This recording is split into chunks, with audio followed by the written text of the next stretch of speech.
Саламатсызбы? Бүгүн экинчи ирет Азия чемпиону болуп жатасыз. Кийинчерээки сезимдериңиз менен бөлүшө кетсеңиз. Саламатчылык буюрса, бул чемпиондук сезимди негизи сөз менен айтып түшүндүрө албайм. Азыр кубанычымда чек жок. Негизи өзүбүздүн Кыргызстандын жеринде өтүп атканда буюрса алтынды албасак кичине уятыраак болмок негизи. Алланын жардамы менен, Алланын колдоосу менен жеңишке жетип отурабыз. Кыргыз элинин колдоосу менен канча деген элдер келип бизге бул дем күч кубат берип атат өзүнүн колдоолору менен. Ошол учурда бир мага дем күч кубат берди десем болот. Эки чечүүчү белдешиңизде Негизи күрөштө тактикам ар кандай болот. Күрөш учурунда заукат финал мен ирандык балбан менен күрөштүм. Буга чейин дагы күрөшкөм Яшар-Догу турниринде 3-чү местага.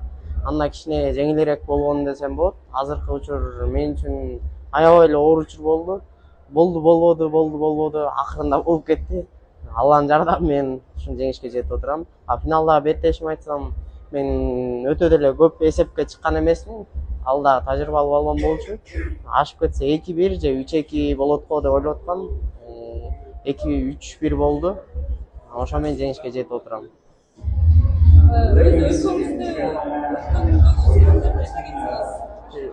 Мен буга чейин 23 жаштар арасында да 2022 жылы ушул аренада, ушул жерде өткөндө Кыргызстандын желегин желбиреткем. Азыр 2024 жылы чоңдор арасында да экинчи жолу Кыргыз элинин желегин желбиреткене болгон күчүмдү жумшадым. Ошонун артынан жеңишке жетип отурам. Экинчи жолу чемпион болуш мен үчүн өтө кыйын болду. Канча деген тонналаган терлер төктүк, канча деген эмгек кылдык, көп убакыт кетти. Ошонун арты келип бул медаль баардыгын жууп кетет да.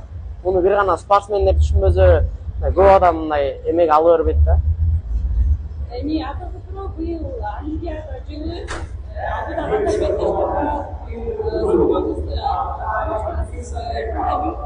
Негизи буга чейин мен 65 кг чемпионат, өлкө чемпионатында 65 кг күрөшкөм. Ал жакта 3-чү местени алып калдым. Кийинки жылы буюрса чоңураак салмакка өтөбүз деген ойдобуз. Буюрса кийинки жылда 65 кг салмакта көрө аласыздар деген ойдобуз.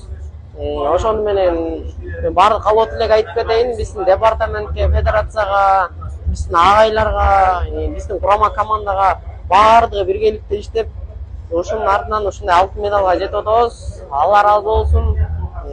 Мекенибиздин кызыл желеги көккө желбирей берсин.